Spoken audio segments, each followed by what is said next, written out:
Hi, my name is Kelly McIntyre, and I'm doing my project today on behavioral momentum.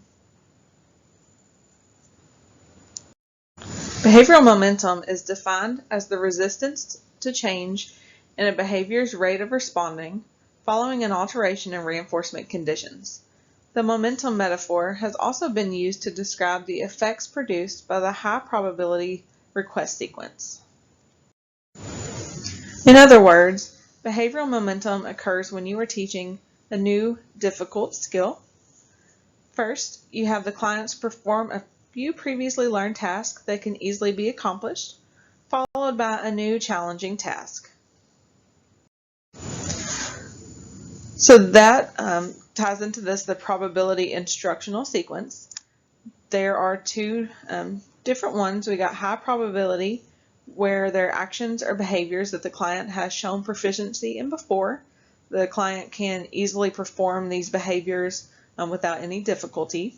And then you have the low probability sequences, which are the new target behaviors. These are usually more challenging for the client, and they are unlearned, so these are what you will be working on with the behavioral momentum.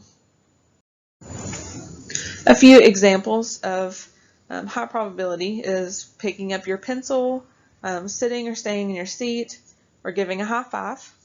And then any other behavior that the client can do on command without difficulty can be a high probability task. These are done easily. The client usually doesn't have any challenges doing them because they have done them in the past. A few examples of low probability would be to tie your shoes, instructing them not to talk during the test, writing their name on a paper, cleaning up your area whenever you've made a mess, or any other task that is new to the client and proves to be challenging to them. So any other challenge that we are going to try to teach, any behavior that we want to teach to that client. Here's an example of using behavioral momentum. So with this one, a child does not want to clean his room after playing with his toys, and he often throws a temper tantrum when instructed to put his toys away in the toy box. So with this, his parent would tell him, "Give me a high five." And the child gives a high five. The parent asks, "Show me your favorite toy."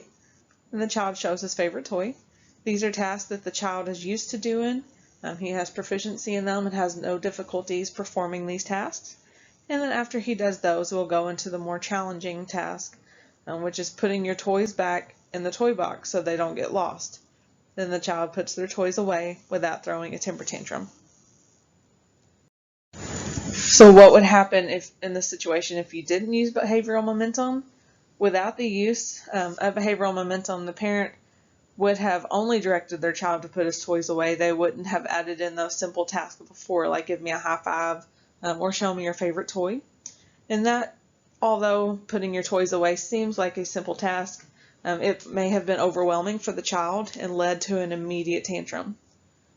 So the use of behavioral momentum allows the child to feel confident with performing a few familiar tasks and encourages them to attempt a new, more challenging behavior. All right, and that is all I have. Thank you all for listening.